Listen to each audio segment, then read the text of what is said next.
You all probably know about the new generation of My Little Pony. Friendship is magic.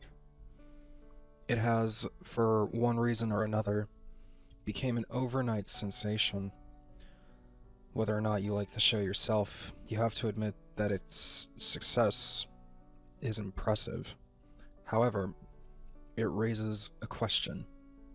Lauren Faust has worked on other popular shows and has been working on her own line of toys, the Galaxy Girls.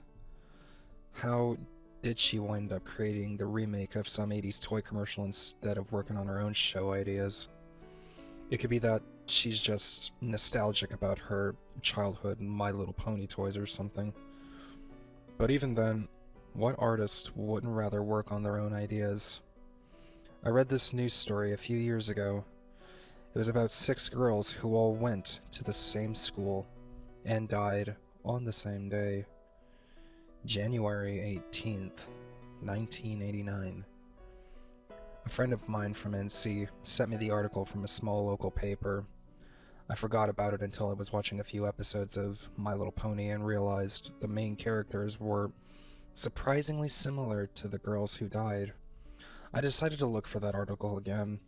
The paper had either gotten shut down or I had misremembered the name, so I tried tracking down my old World of Warcraft buddy, and I asked him for the article. Turned out he happened to have the file saved on his computer, and I was right. There is a definite connection here. The first girl, named Samantha Gales, was obviously the inspiration for Fluttershy, a shy, introverted girl. What her classmates didn't know was that she was constantly abused at home by her mother and stepfather. Her mother conceived her at the age of 15. She blamed poor Samantha for ruining her life. This made Samantha self-conscious. When her stepfather moved in, this made the neglect worsen. Her stepfather never liked having to take care of Samantha when her mother was away, so he would lock her up in the basement and leave her there, sometimes for the whole day. Her mother tolerated this, and as she grew, would hit Samantha for talking out of turn. When her half-sister was born, the abuse became considerably worse. She'd be starved, forced to sleep outside, and sometimes just beaten outright. Because she dressed in shabby clothes and had low self-esteem, she was often picked on by other kids at school. Her only friends were animals she would rescue, which her family would eventually make her get rid of. She later on committed suicide by overdosing on Valium. The second, named Janice Walters, was always one of the popular girls. She was rich, smart, beautiful, and seemed to live the charmed life. However, her parents argued constantly and were really only together for appearances. She was held up to a high standard, which made her a perfectionist. She wanted to be a designer and live in Paris, but her parents wanted her to remain in Carolina and marry a proper man, one of good breeding and high income. For the most part, her parents ignored her. Her parents' only concern was appearing rich and of high social standing. But in reality, her mother only ever married her father because of money, and since he had accumulated so much debt, they had been losing money fast. This was what got her interested in fashion initially, since she started making her own fashionable clothes to maintain the appearance of wealth. She died in a car crash when her mother and father got into another argument over money while he was driving. Her neck was snapped on impact and she died instantly. She was clearly the inspiration for Rarity. Then there was Alexandra Matthews. Alex was a competitive girl. She always sought to be the best, especially at sports, track in particular. Her father always wanted a boy, and since her mother was declared incapable of having another child, He decided to raise her as if she was his son. In the end, though, she loved her mother and father and was more than happy to play sports with her father. She excelled at them, even. This made her popular, and by the time she was in high school, was being sought out by athletic scouts from colleges all over the country. This made her try even harder. She had always wanted to compete in the Olympics. However, when she was 15, her mother, who had been told she could never have another child, had a son. After that, her parents didn't pay very much attention to her, which made her even more determined to succeed. She ended up pushing herself so hard at track, she neglected her friends, her grades, and even her personal health. At one point, she became so desperate, she started taking steroids.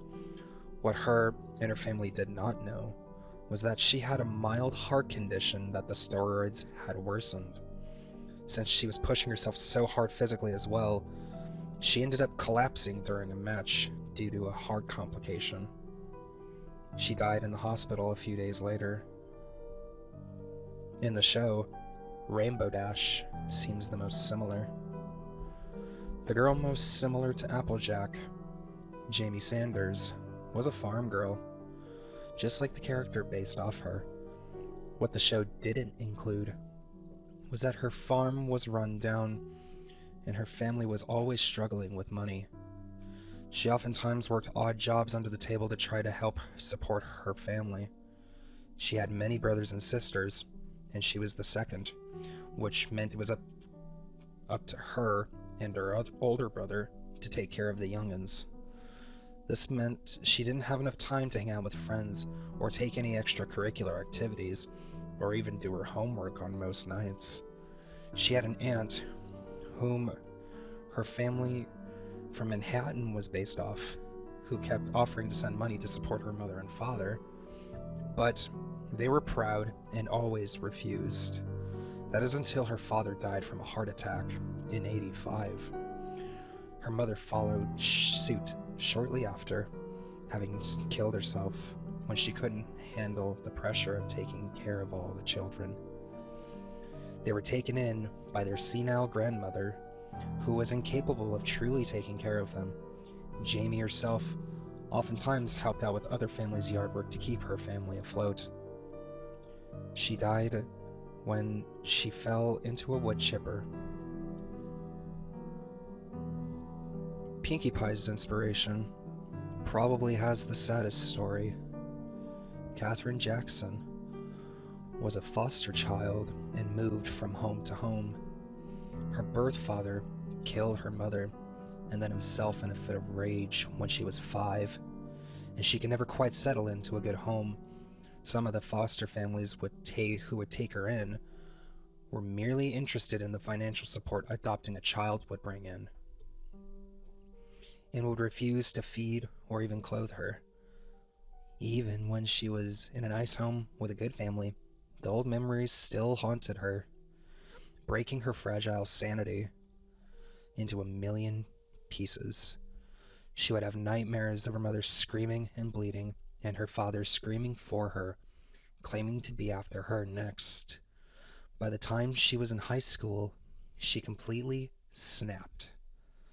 She started to hallucinate and act out in class. Many of the other kids and even teachers assumed she was merely hyperactive and was just trying to be funny. She would oftentimes paint and draw and write about fantastic things, and dressed in over-the-top clothing. All the while, her condition was getting worse and worse. The voices and images became more realistic and more demanding. She died when she threw herself off a building, one of the voices having told her she could fly. What makes the last fact even more chilling and upsetting is that Lauren originally designed Pinkie Pie to be a Pegasus, as seen in her early development sketches. The last Twilight Sparkle's inspiration was an A student by the name of Cynthia Little. She was held up to a high standard from a young age. Her older brother was always getting awards for academic and athletic achievement, and she was held up to the same high standard. She ended up neglecting other facets of her life in order to make sure she got the best grades. For a while, this worked. Her parents were proud of her accomplishments and bragged to their friends about not having just one genius child, but two. That is until a local private academy for the gifted started to become interested in her. Among several other advanced students, she knew that this would be the best opportunity she could have to prove herself as the perfect child. But the pressure was high.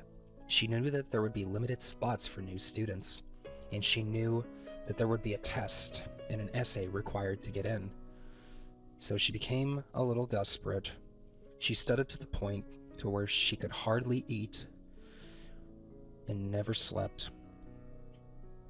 As the test closed in, she panicked and she opted to find an essay online to copy, and during the test resorted to cheating. When she was caught, her parents were mortified and horrified. She sank into a deep depression and eventually hung herself to save herself the shame of being an imperfect daughter. You might be wondering now why Lauren Faust would be inspired to make a sweet children's show inspired by such depressing events. Perhaps she felt some odd need to give the girls closure, or perhaps to tell their stories in any way she could. Think about it. In one episode, named The Cutie Mark Chronicles, each pony describes of how they each earned one cutie's mark. Rainbow Dash, who was able to make a sonic rain boom on the same day for all girls to see and to make them be able to turn their cutie marks, clearly makes you tend to wonder about each girl's death in real life on the same day. And in the show, Fluttershy is able to take care of animals she adores. Rarity is a successful designer with loving parents. Rainbow Dash is in fact a great athlete. Applejack has a successful and thriving farm. Pinkie Pie is happy without a care in the world. And Twilight Sparkle was accepted into an exclusive school.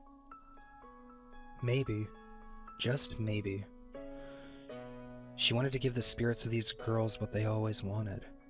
And I think they're happy.